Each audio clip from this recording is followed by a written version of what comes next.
We talk about tremors and we talk about meds, but the real stuff, the fear, the frustration, the identity shifts, that's what we don't talk enough about.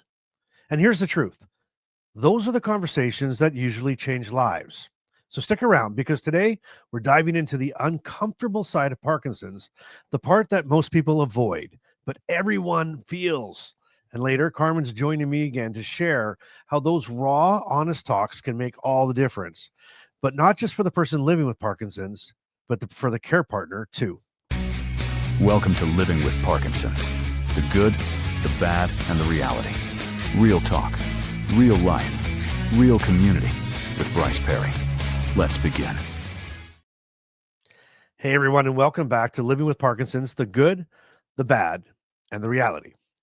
Now, if you're new here, I'm Bryce, and around here we talk about everything that comes with Parkinson's, the wins, the wobbles, the weird, and the real. Now, this isn't a highlight reel. This is life unfiltered. And if you're someone living with Parkinson's or caring for someone who is, then, or just trying to understand it better, you're in really good company. We don't just talk about symptoms here. We talk about living. We talk about connection. And sometimes, like today, we talk about the things that are hard to say out loud. If that kind of honesty speaks to you, then hit the subscribe button and drop a comment and say, I'm in, because no one should have to face Parkinson's in silence. Okay, this topic has been on my mind since last weekend's event when I was speaking in Toronto. After I spoke, a lot of people came up to me afterwards, just to talk, and not about meds or exercise, but about emotions. I remember one man said to me that no one ever asked me how I'm really doing. They asked me how my tremors going, how's Parkinson's, not about how am I feeling, how deep down am I feeling. And that hit me really hard because I've been there. We used to answer questions about symptoms. We're very used to it, but not about ourselves. We'll say, yeah, my meds are working, but we won't say, I feel disconnected. We'll say, I'm doing fine, when what we mean is, I'm tired of pretending I'm fine. And the truth is, that's where the real struggle lives, in silence. Because silence has a way of convincing you that you're the only one feeling that way.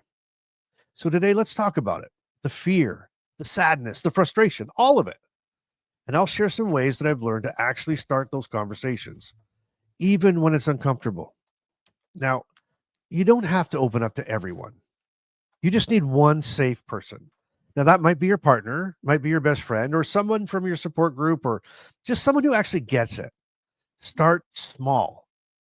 You could say something like, hey, I don't really know how to talk about this, but I want to try.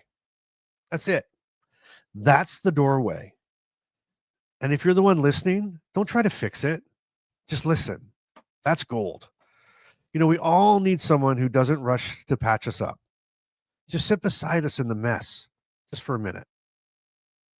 Now, if you got that person, hold on to them. And if you don't, that's exactly why we built the inner circle. It's a space where you can talk about all of it, the physical, the emotional, the awkward, the funny. We laugh, we vent, we connect. Because Parkinson's is really hard, but it's easier when you're not doing it alone. And if you've got people like that in your life, if you've got a group like that in your life, that's amazing. And if you don't, and it sounds like something you're missing, then check out the description in the description. Check out the link in the description below about the inner circle. And you know what? If you already have that one person who listens, tag them in the comments. Let's celebrate them today because that's really, really important. Give them some credit, some glory. Okay. Now, let's talk about some tools that help when the words are hard. Because you're probably thinking, hey, Bryce, I want to talk about this stuff, but I freeze up every time. I just don't want to talk about it. Well, guess what? I've been there. Sometimes finding the words is like trying to untangle Christmas lights in the dark. There's a message in there somewhere, but good luck trying to get it out. So here are a few things that help me when words don't come easy. The first thing is journal it first.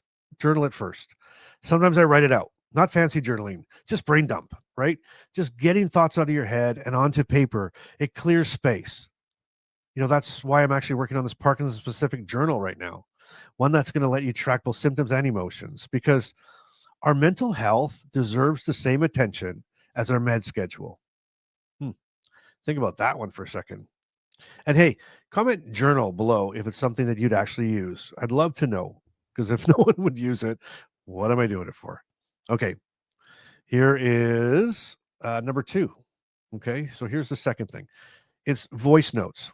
This one's really simple. I hit record on my phone. I just talk. No script, no pressure, no audience, just me saying whatever needs to come out. Sometimes I'll share it with Carmen later. Sometimes I just delete it because I never want to share it with anybody. But either way, it helps me process. It helps me stop just thinking about it. It gets it out. Have you ever heard have you ever heard somebody say, like if someone sends you an email or something, you're emotionally, you're upset, or someone kind of makes you mad. You ever hear them say, write the return email, but don't send it. Give it 24 hours. And if you still feel the same way, then send it. It's sort of like getting it out in words, whether you're typing it or whether you're reading it or whether you're speaking it into your voice app. There's something just so relieving in that moment, and it gets it out. And I do that all the time. I just hit record on my phone and I blur it out, if I'm mad or whatever I'm going through. And again, sometimes I let Carmen listen to it. Sometimes I re-listen to it a couple of times myself. Sometimes I turn it into a podcast, or sometimes, holy smokes, it's so raw, I just erase it and don't let anybody hear it. Okay. Now, if that sounds like something that you would do, or if you do that, let me know. Just record me in the comments. Just record me, right? Record me, right? Okay. Here is the third thing for you to look at, and that's professional help. There's absolutely no shame in talking to a therapist or a counselor, especially someone who understands chronic illness. Now, you don't wait for your car to break down before you change the oil. Same rules apply here. Think about that. We spend so much time, we track our oil, right? When our oil's going to run out of our car or whatever it might be, we know when to get it and we get it done. It's the same thing. It's the same rules. Don't wait for yourself to break. Okay. Just do it. Have it even as a check-in, even once a year. Sometimes I will go once a year, just checking in, making sure I'm accountable and I'm in. Okay. And now here's tool number 4. I call this one community check-ins. Okay. When you talk to others who are living this life, you realize you're not broken. You're just human. And that's a powerful reminder when the world feels small. Each one of those steps, every single one of them, makes the next conversation that much easier. And every time you talk about it, even a little bit, the weight gets lighter. It really does. Now, if any of those tools speak to you, drop a comment below on which one you're going to try first. Now, I've got something really special. It is time for Carmen's Care Partner Corner. And guess what? I'm not going to read it. She's here. So let me grab her. Hi. This is such an important topic because from the care partner side, those uncomfortable conversations can be scary too. You don't want to say the wrong thing. You don't want to make things worse. And sometimes you don't even know how to bring it up. But when you finally do, it changes everything. The first time Bryce and I really sat down and talked about how Parkinson's was affecting both of us wasn't easy. We were honest about fear, about frustration, about what we both missed, and that honesty created understanding.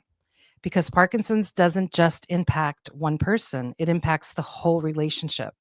And when we start talking about it openly, it brings us closer instead of pulling us apart. Care partners, I'll say this: you need community just as much as the person you're caring for. You need people who understand what it's like to love someone and feel helpless sometimes, to be strong for them, but still need your own space to fall apart and rebuild. That's why conversations like this matter, because they remind us we're all human and we're all doing the best we can with something we never asked for. Wow. You know what, Carmen? You nailed it. The hard part isn't always starting the conversation, it's keeping it going.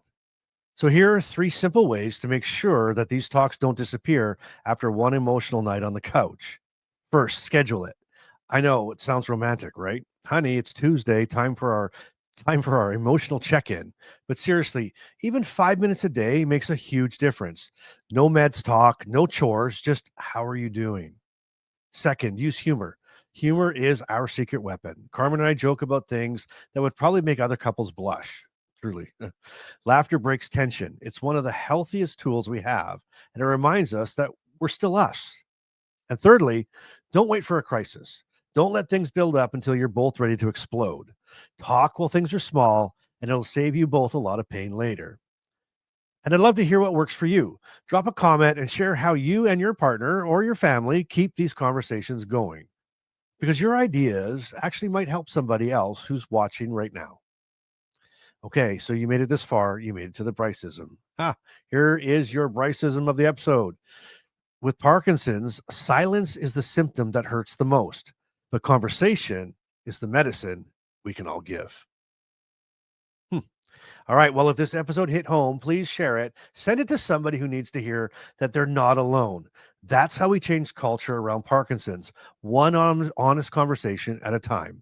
And if you're ready to keep talking, keep laughing, and keep connecting, then make sure you check out the Inner Circle. Again, the link is in the description below. It's where we have the real conversations just like this one, but in private. And until next time, keep showing up, you keep being real, and you keep doing life today.